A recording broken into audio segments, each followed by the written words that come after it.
As you guys can see here, there's some notes for annotating, so you guys can take a look at that. Take some notes. We've already talked about the audience a little bit, and I'll show you guys how I use color. So orange, I'm probably going to use orange for the claim. Anything powerful, green, documents or facts or whatever. Maybe some emotion, pink. Anything crazy, blue. Maybe black, I want it to stand out, so I'm going to use black. Red is sort of like that controversial type stuff. Anything negative or anything powerful. And yellow is just sort of like anything important as well. So let's get to it. Hopefully you guys have some colors. Today I'm going to teach you guys how to draw pictures as you read. I am happy to join with you today in what will go down in history as the greatest demonstration for freedom in the history of our nation.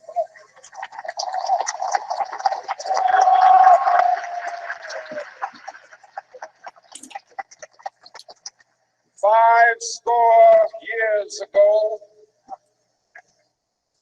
a great American in whose symbolic shadow we stand today signed the Emancipation Proclamation.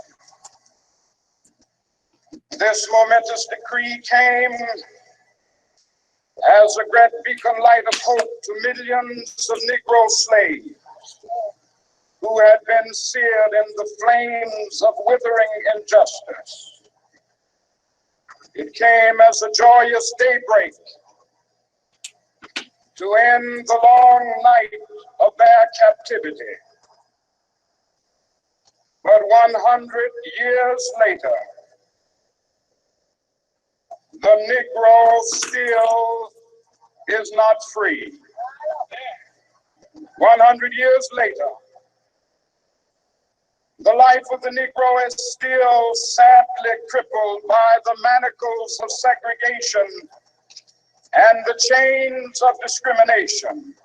100 years later, the Negro lives on a lonely island of poverty in the midst of a vast ocean of material prosperity. This nation will rise up and live out the true meaning of its creed. Okay, so right here, Martin Luther King actually skipped to paragraph 16. And I'm going to try to find a better clip.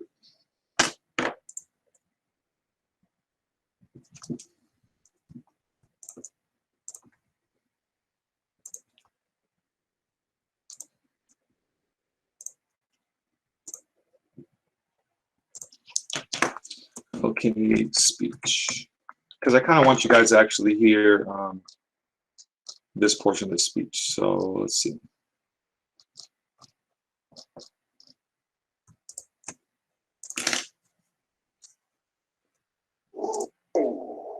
Corners of American society and find refuse to believe that there are insufficient funds in the of life, liberty, of material prosperity. 100 years later, the Negro is still languished in the corners of American society and finds himself in exile in his own land. And so we've come here today to dramatize the shameful condition. In a sense, we've come. Real quick, can you guys hear that? Or is it too low? You can hear it? Anybody think it's too low?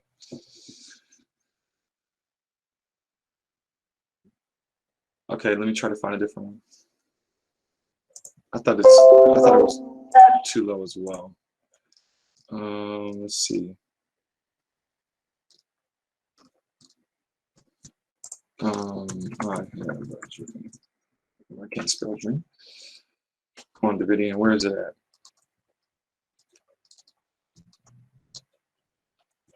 Let's see if this one has better sound.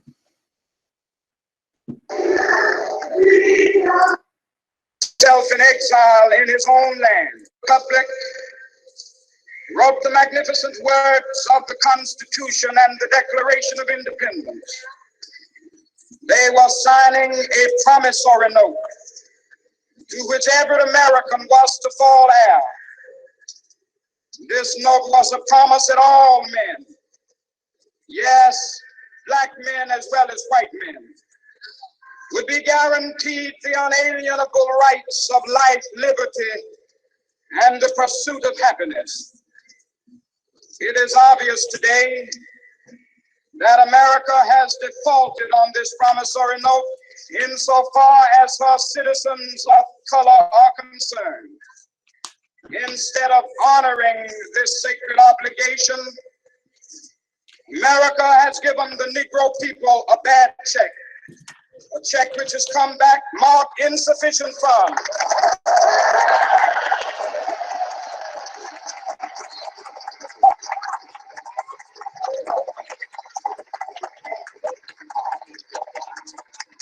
But we refuse to believe that the Bank of Justice is bankrupt. We refuse to believe that there are insufficient funds in the great bulks of opportunity of this nation. And so we've come to cash this check, a check that will give us upon demand the riches of freedom and the security of justice.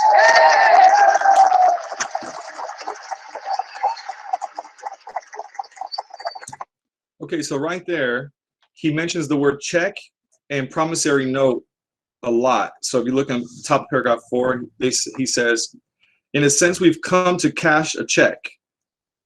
And then when he explains this metaphor of the check, he describes it as the Constitution, Declaration of Independence, and the rights in them. And then they've been trying to cash this check for so long, it's been coming back marked insufficient funds, but they've come to the steps of the Capitol to cash this check. So let's jump back to the color version, and we're gonna finish this up on paragraph 16. I apologize, he jumps ahead, but for the sake of time, it's all right. So here we go. This nation will rise up and live out the true meaning of its creed. We hold these truths to be self-evident, that all men are created equal.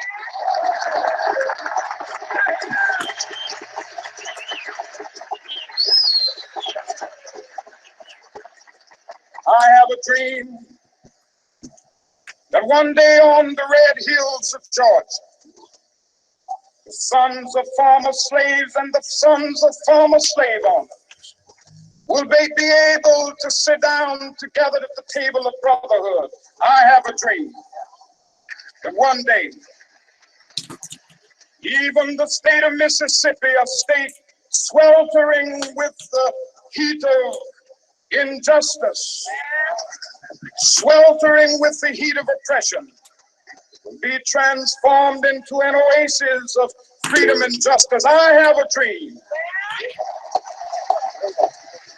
that my 4 little children will one day live in a nation where they will not be judged by the color of their skin, but by the content of their character. I have a dream today.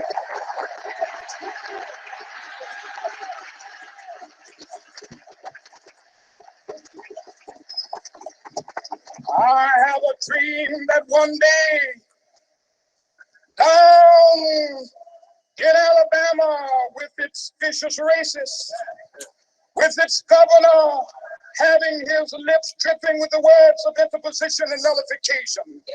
One day right there in Alabama, little black boys and black girls will be able to join hands with little white boys and white girls as sisters and brothers. I have a dream today.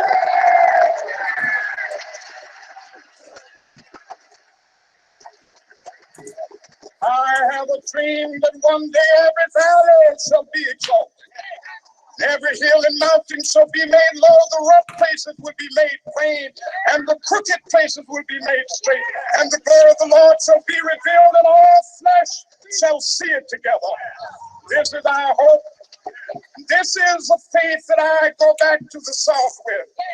With this faith, We will be able to hew out of the mountain of despair a stone of hope. With this faith, we will be able to transform the jangling discords of our nation into a beautiful symphony of brotherhood. With this faith, we will be able to work together, to pray together, to struggle together, to go to jail together, to stand up for freedom together, knowing that we will be free one day. This will be the day. This will be the day when all of God's children be able to sing with new meaning, "My country tears of thee." Sweet land of liberty, of thee I sing. Land where my fathers died, land of the pilgrim's pride. From every mountainside, let freedom ring. And if America is to be a great nation, this must become true. So let freedom ring. From the prodigious hilltops of New Hampshire, let freedom ring. From the mighty mountains of New York, let freedom ring. From the heightening Alleghenies of Pennsylvania, let freedom ring. From the snow-capped Rockies of Colorado, let freedom ring. From the curvaceous slopes of California. Not only that, let freedom ring from Stone Mountain of Georgia. Let freedom ring from Lookout Mountain of Tennessee. Let freedom ring from every hill and molehill of Mississippi, from every mountainside.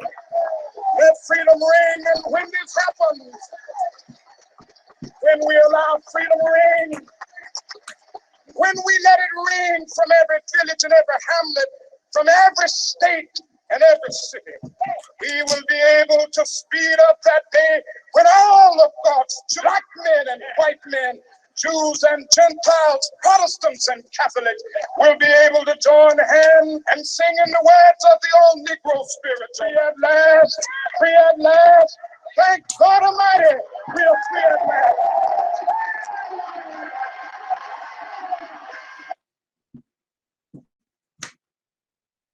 All right, cool. So a few students were wondering why we're doing this today. I'm assuming you didn't read the directions in terms of Emancipation Proclamation yesterday was the annotations.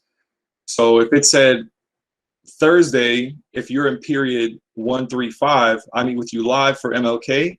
And then today, Friday, they're doing Emancipation Proclamation. For you guys, I'm meeting with you live on Friday. So that means Thursday, you got to do the homework. So double check Google Classroom next time on the dates and times. All that fun stuff. All right, cool. So as we get into this cool speech, the first question I have to ask you is, what was Martin Luther King's claim? He obviously spends a lot of time at the end talking about his dream and the future. But initially in the beginning, he has to make a claim. He has to make an argument. He has to make an allegation of an issue, of a problem. So I need someone to unmute and tell me what was the claim he made. The claim he made was the Negroes are still not free. Ding, ding, ding, correct. Right there in paragraph 3, he says, but, and obviously, anytime someone says but, in the previous paragraph, they were saying there was some positivity with the Emancipation Proclamation. It came as a joyous daybreak. Obviously, that's a metaphor. There was a lot of metaphors in paragraph 2, but I'll go back to that in a second. And then he says, but 100 years later, again, he repeats 100 years later a few times, the Negro is still not free. And so to me, this is the claim.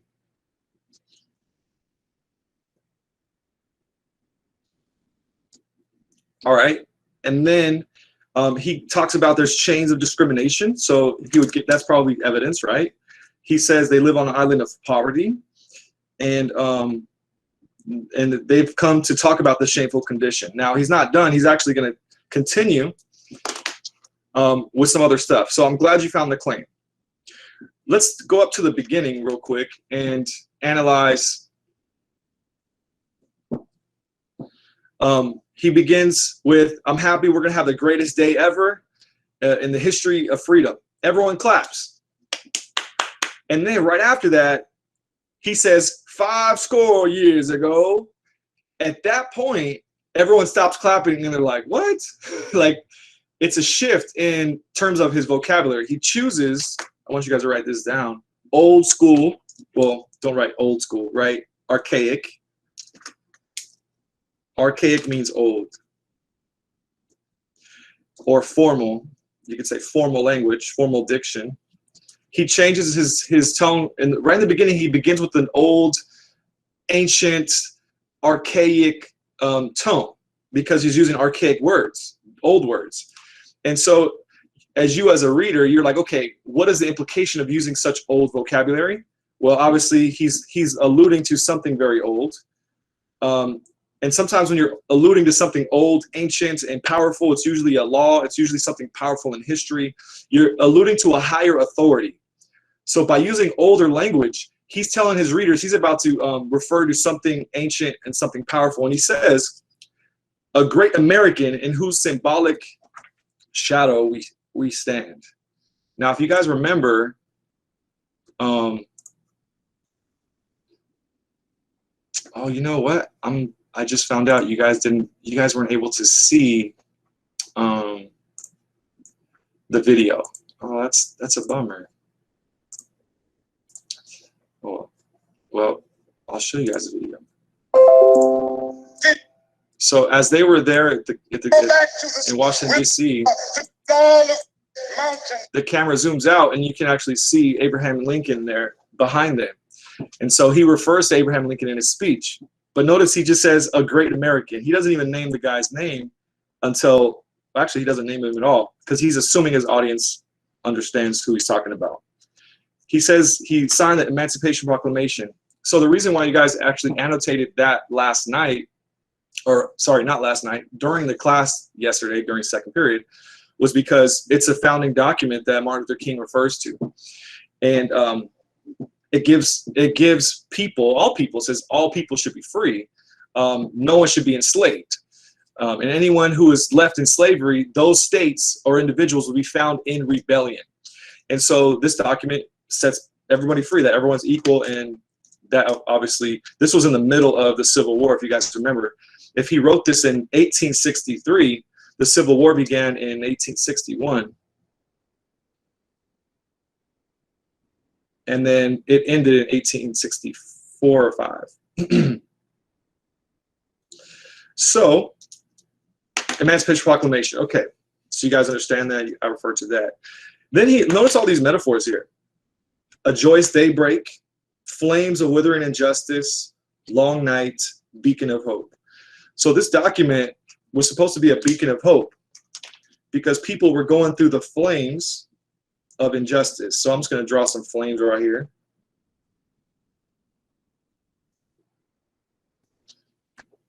And for me, as you guys can see, I'm doing a lot of drawing.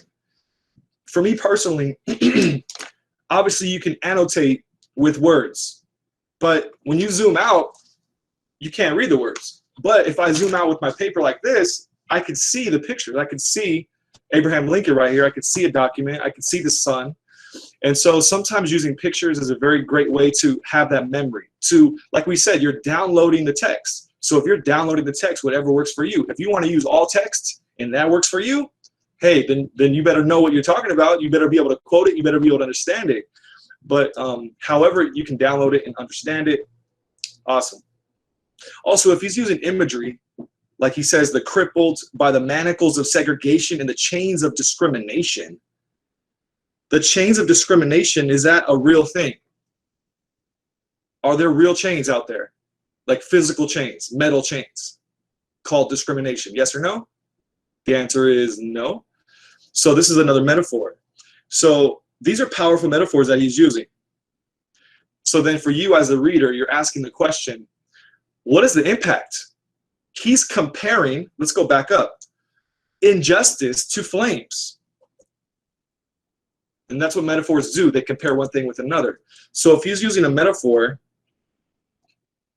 he's comparing flames to injustice, which means that people who are facing injustice are being burned. They're being hurt by fire. And so it creates that, that image in your brain that people are actually going through serious pain. At least that's his implication. And then obviously here you have the chains of discrimination. People are shackled with physical chains with discrimination. So these are powerful metaphors and comparisons. And that, but obviously you got to think about, he's using so many metaphors here in the beginning. He might even continue using metaphors all throughout the speech. So then you as a reader, you have to analyze the impact. Okay, does it serve a purpose? If he uses less metaphors, is his speech as powerful? Do the metaphors actually make his speech more powerful? What do you guys think? Give me a thumbs up if you think he's overusing metaphors, or if you think it actually enhances the impact of the speech if he uses all these metaphors in the beginning. Give me a thumbs up if you think it impacts it. All right, cool. You better back it up with facts then when you write this essay. Sorry, little teacher joke. All right, let's continue. So you still should at least see the benefit, the pains, the chains, the flames. Dang, he's rhyming too. All right. So let's get to paragraph 4. Does anyone have any questions?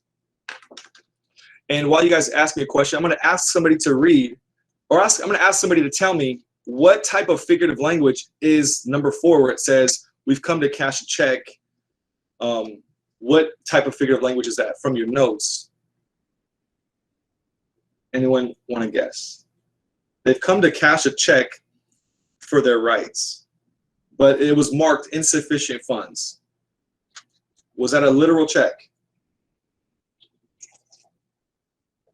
Was that a real check? Did they actually have a physical piece of paper in their hand to go cash? Yes or no? Thank you, Stephanie. Thank you, Gabriel. The answer was no. It is not a literal check because they were coming to get their rights. So when it says we come to cash a check, when the architects of our republic wrote the Constitution and Declaration of Independence, they were signing a promissory note. So that's how he's relating this check to the document, to the Declaration of Independence. He's referring to as a promissory note. This note was a promise that all men were given or guaranteed unalienable rights. It is obvious today that America has defaulted on this note, promissory note, and we've come, and when we tried to cash it, it was marked insufficient funds.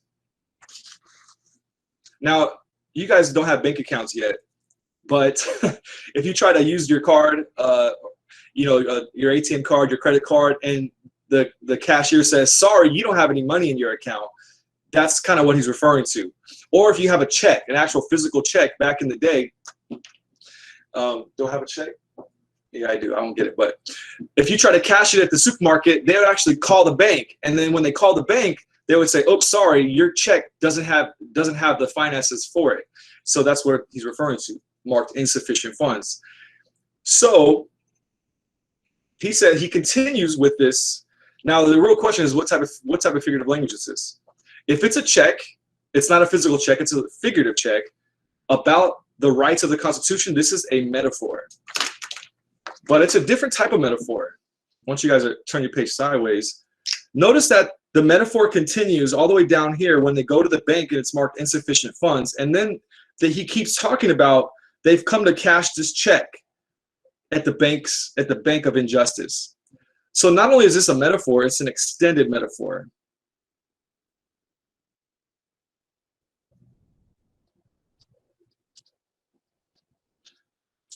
So not only does he use smaller metaphors, he uses an extended metaphor to really emphasize. That's probably a great word you want to write down. Here I am using effects verbs now. He's trying to emphasize not only that people had rights, he's not only trying to create an image in people's head that these African Americans would go to the bank sometimes and they would probably face this situation of poverty and face the situation of you don't have enough money. So he's putting it all together, uniting their experiences with their rights and creating a metaphor to emphasize that you have rights and America has defaulted on those rights. So this extended metaphor creates that, puts it all together, and it creates a more impactful picture. So he's also using repetition. Notice he repeats the phrase 100 years later, 100 years later. He says it at least 3 times in paragraph 3. 100 years later. So now you got the easy one. You have 100 years here. You have 100, 100, and 100. So by zooming back, what do you guys think the impact is when he repeats 100 years later, we're not free. 100 years later, we're still in poverty. 100 years later, we're still discriminated against. 100 years later. That repetition, what is the impact of that? Give me a word in the chat. Where repetition creates, repetition emphasizes. Please tell me in the chat what you think. It builds momentum. What do you think? Write it in the chat.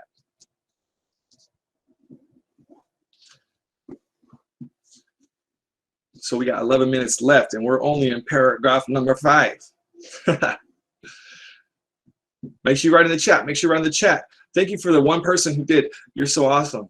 Everybody else, I see you. I can see right through your emoji. Sorry, that's a joke. All right.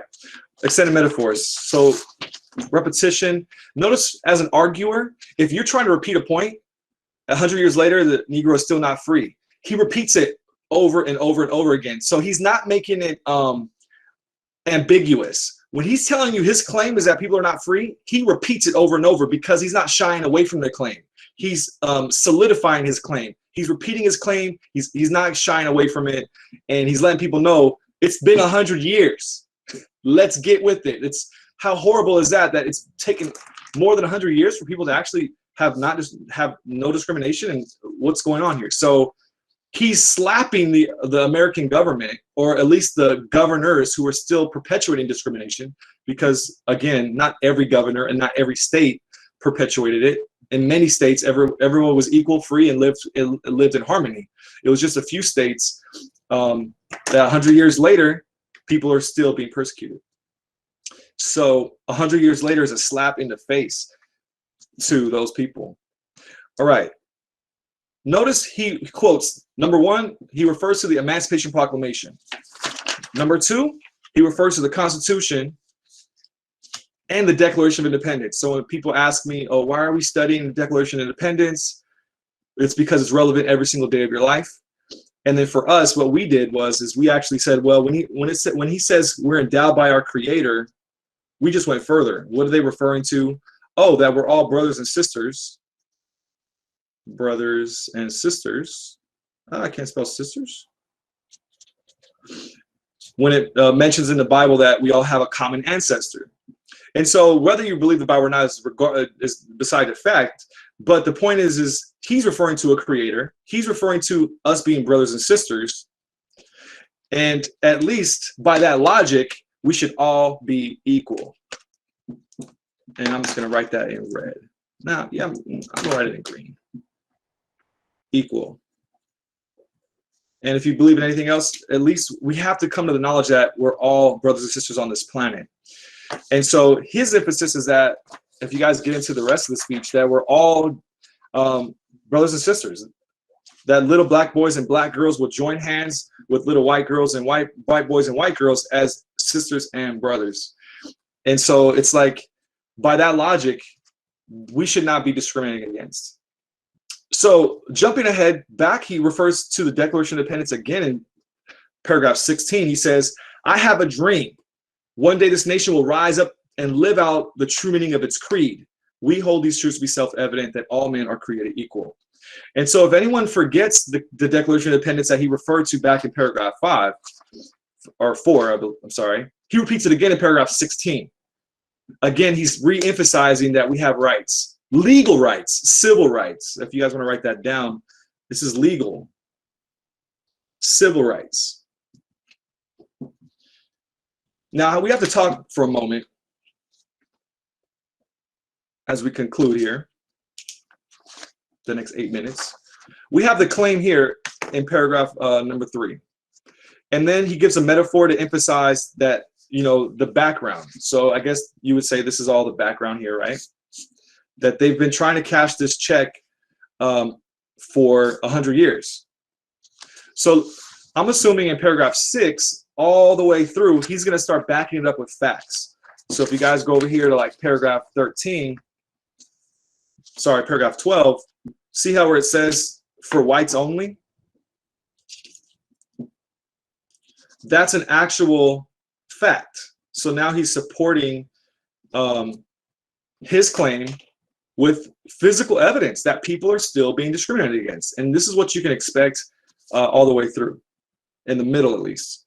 So then finally he says, let us not wallow in the valley of despair. So now he's trying to give some hope here in paragraph 14. So I'm going to put a chunk there. Now, here's the thing. Right when he gets to paragraph 15, he actually goes off topic.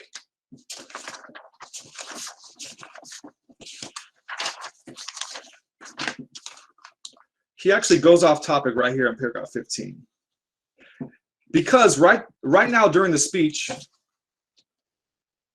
right at paragraph 15, somebody yells to Martin Luther King, hey, Martin Luther King, tell him about your dream, Martin, tell him about your dream.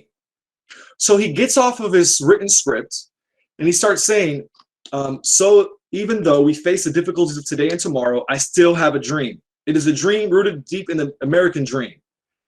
I mean, just the fact that he repeats the word dream so much right there is very powerful. I'll talk about that some other day. But then at the beginning of each phrase or each paragraph, he says, I have a dream. I have a dream. I have a dream. And for you guys, I'm going to ask you to count how many I have a dreams there are. And the second question is, what is it called when you repeat the beginning of a sentence with the same phrase? It's in your guys' notes.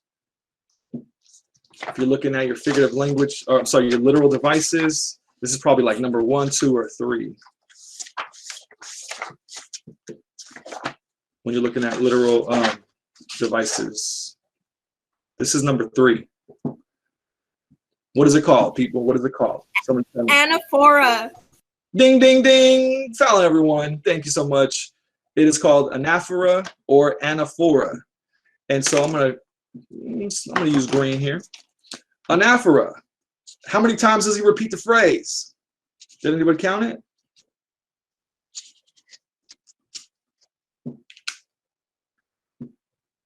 I have a dream. 1, 2, 3, 4, 5, 6.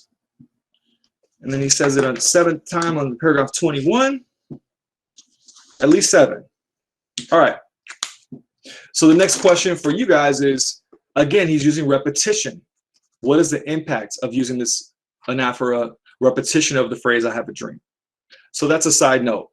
Obviously, you can see it creates that memorability. It creates emphasis, and it actually builds momentum. If you guys write that down, it builds momentum. Because notice what happens. We didn't actually, we read, he starts off with I have a dream about the Declaration of Independence is going to give us rights. He talks about the table of brotherhood, another metaphor, the heat of injustice. Then he starts talking about kids. So what's more powerful? A document, guys sitting at a table, or kids? And then he says kids again, paragraph 20, that little kids, black boys, black girls, little white boys and white girls will join hands as sisters and brothers. I have a dream. Now he's building momentum. If you're not going to believe him when he says paragraph and what he says in 16 or what he says in 18, you better trust him and start to like kind of agree with him when he gets to paragraph 20. And then obviously he ends with paragraph 21. And this is when he says, let me back up. When he talks about children, to me, that's imagery. He's referring to images of little kids. So keep that in mind. Number 2, notice I taught you guys this. Hopefully you guys remember it. So perk up, eyes up, ears up. When he says, I hope that one day my children will not be judged by the color of their skin, but by the content of their character. Not by the color of their skin, but by the content of their character. Notice he rhymes the word color and content. If you're going to rhyme 2 words with the same first letter, what is it called when you rhyme a word? Rhyming would be number 5. I think it's number 5 in your guys' persuasive techniques at the very top. What type of rhyme is that? If you guys, I don't think the definition is there, but does anyone know what type of rhyme that is when you rhyme the first letter? I'll just give you the answer. Alliteration. But not only that, What is it called when you rhyme the entire phrase? Notice the same, he uses the same exact grammar. They will be judged not by, look at the word by right here, not by the color of their skin, but by the content of their character. Notice the similar grammar there. And I want you guys to draw an equal sign. This is how I teach this. If you draw an equal sign, in math, what does an equal sign refer to? Come on, math people, what is it? The total? Okay, yes. Think of a geometry. Two lines that are right here. Parallel. Thank you, parallel. So write that down, parallel structure. Or parallelism. So in English, they're using the same thing. Two lines of grammar that are very similar, they just change a few of the words, is parallelism. And what that does, it's another form of just rhyming. What you're doing is you're creating a rhythm. And that rhythm with the rhyme of their alliteration is going to create memorability. That's why a lot of people quote this quote. I have a dream that one day my kids will not be judged by the color of their skin, but by the content of their character. It's very memorable. So obviously he talks about, and that's the end, but that's not the end of I Have a Dream. And as I finish this last 2 minutes, you guys have learned a lot so far. As you see, the first time I go through, I'm drawing pictures. The second time I go through, I'm actually breaking it down further. But this is the part where he uses a hammer. He says, I have a dream, but here's his last dream. His final dream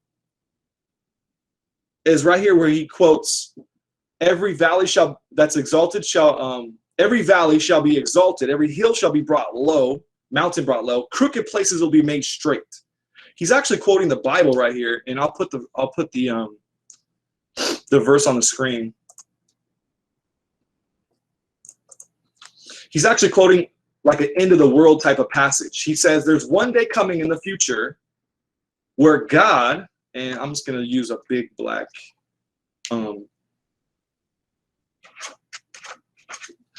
I guess symbol here or word, that God is going to make all the crooked places straight, all the mountains that are high, he's going to bring them low. And then he says, if you guys read the verse, it says, the crooked places made straight, rough places made smooth, the glory of the Lord shall be revealed to all flesh. Everybody is going to see it. So what's happening is this is sort of like the last day, end of the world. God is going to judge the world. So I'm just going to put the word judge right here. And what he's saying is if there's some crooked people still alive, if there's violent people, murderous people, discriminating people, racist people, God is going to judge you. So if you don't give us our rights because of these reasons on paragraph 16, 17, 18, 19, 20, then you better listen to this final reason. And if I draw like a hammer right here, I don't know how to draw a hammer, but those who say this is a hammer. That one day, there's a day coming where we will be free. God is going to come judge those who are wicked. And that's why he says, with this faith, with this faith, with this faith, we will be all brothers and sisters one day. We'll all be brothers. All the injustices will be solved. God is going to fix everything. And then he says, on this day, this will be the day where everyone's going to sing, all of God's children. We're going to be like, woohoo, we free. Everything's a good day. Everything is cool. And then obviously he goes all the way to the end. And he says, from every mountain, hamlet, state, city, we will speed up this day when all of God's children, white men, black men, Jews, Gentiles, Protestants, Catholics, will be able to join hands and sing, free at last, free at last, free at last. And that's the end of his speech. So the reason why it's very, very powerful is because he's like, look, people in Alabama, Mississippi, if you don't fix yourself, somebody's going to come and fix you. If you don't give us our rights, someone is going to give us our rights, and we will be free regardless of what you do. It's going to happen. And so he's given this sense of hope to his audience, and obviously his audience has certain religious beliefs. And so he's alluding to those and trying to encourage them with them. And he's saying there's going to be a day where we will be free. And it's almost sort of like It's so powerful that he's using this huge hammer to convict all of those people who are acting discriminatory. And hopefully, as this speech has become one of the most powerful speeches and memorable speeches, it actually did do the trick in 1963. And so, put it all together. You guys can finish annotating it yourself. Obviously, we annotated a lot except the middle. That's your homework tonight. Any questions? How many of you guys learned a new word today? All right, cool. Well, that's it for today, guys.